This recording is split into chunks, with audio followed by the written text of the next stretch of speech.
Thank you, Chairman. Thank you to our panelists for being here today. I'd like to change gears a bit, discuss economic coercion.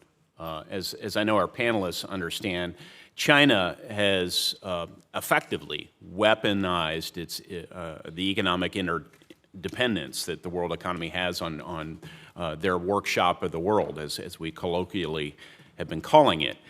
They've been intimidating multinational firms, denying market access and retaliation for even mere utterances from world leaders, and engaging in all manner of other activities to apply pressure, especially to smaller island nations throughout the Asia-Pacific.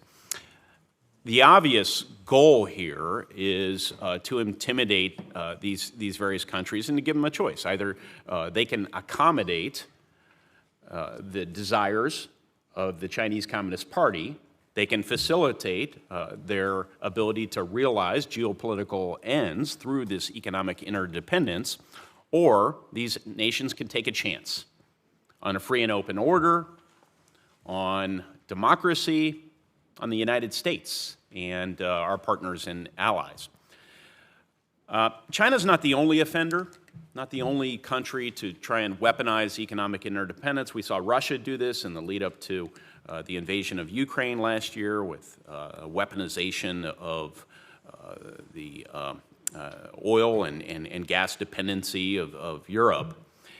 And so what is the United States doing? I know we're attempting diplomatically to deal with this. There have been some other activities that perhaps you can touch on when I turn it over to you. But I just came back from the Asia-Pacific. I visited with President Tsai in Taiwan and Japanese leaders, and I heard a lot about economic coercion, more than any other topic.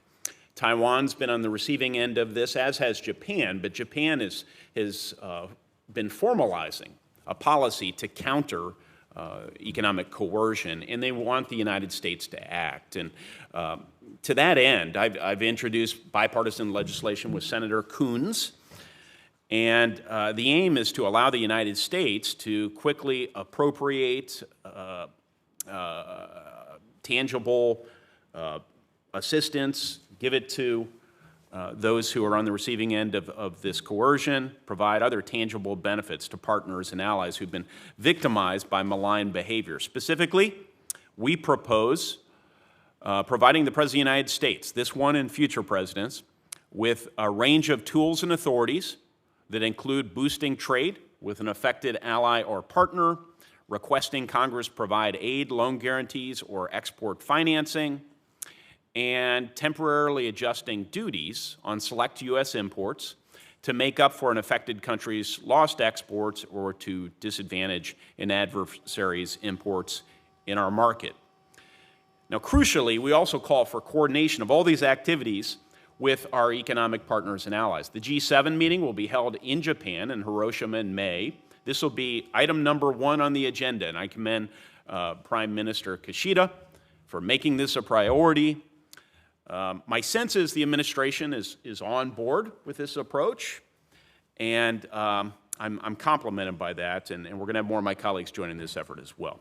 Deputy Secretary Sherman, it seems to me, based on everything I just said, that we don't have sufficient tools to properly deal with these coercive activities. Do you agree with this assessment? And very briefly, why? So thank you very much, Senator. Our teams, I think, are in very close touch with yours and Senator Coons to work on this legislation. We are trying to expand our economic coercion toolbox.